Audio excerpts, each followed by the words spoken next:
Pass over the line. Lundell's going to go skate to stick, taken down, and a penalty will be called. I thought it should have been offside. If this was called offside, you could argue there would be no tripping call. I'd be curious to see if it was or wasn't. Shandor Alfonso, the linesman,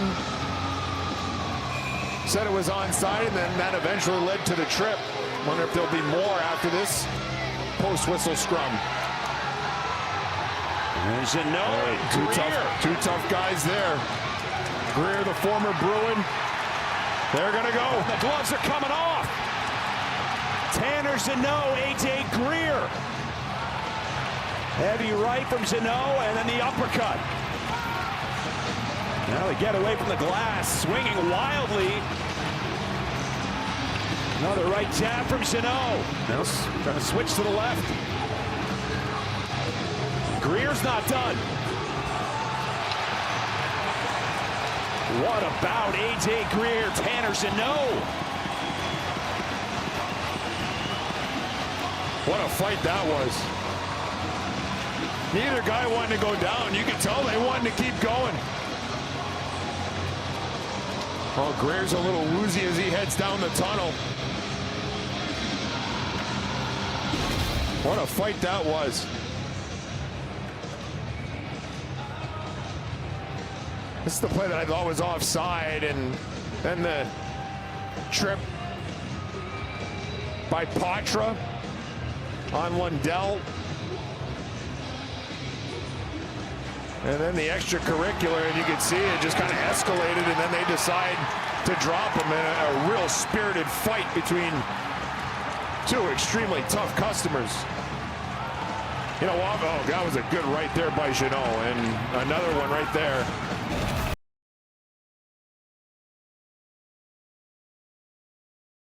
And now we've got a fight.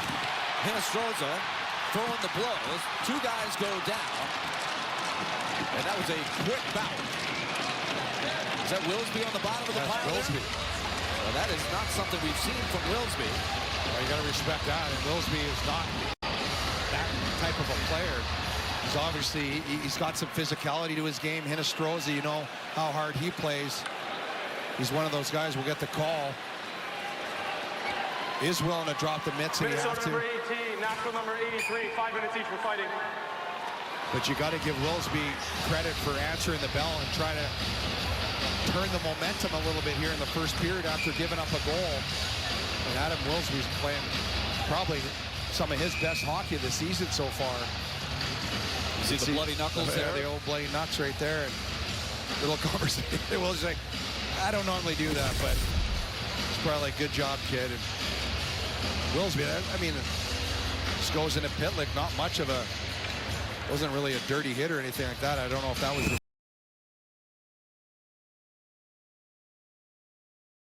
In his career. Big hit in the corner there. Didn't like it. As Tanev put on the body, and they're going to drop the gloves. Here they go. Hamonic, Tanev.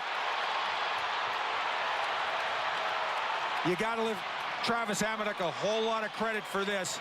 Flat start for the Red Wings. Things are getting a little testy. Tanev is an energy guy. He's a disturber of sorts. Hamonic recognizes the moment. Here's an opportunity to change momentum in this one. Comes at a really opportune time, Ken. Mark this moment.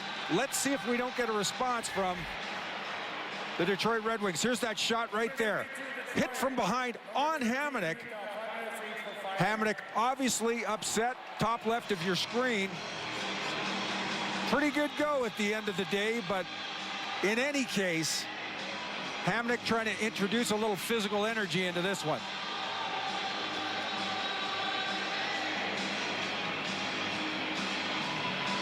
Couple of glue guys going at it.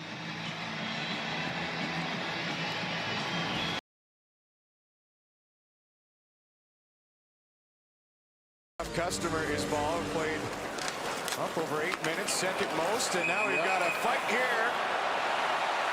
Hanley and Emberson chucking the knuckles. Joel Hanley's second fight this season.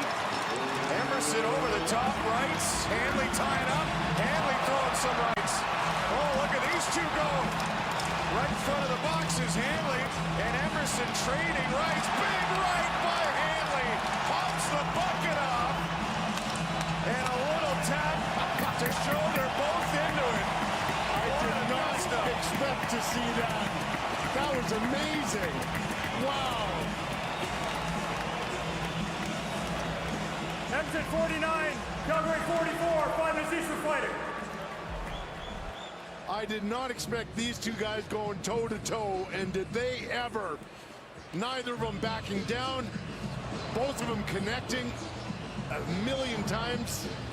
That's a great show of respect, both guys.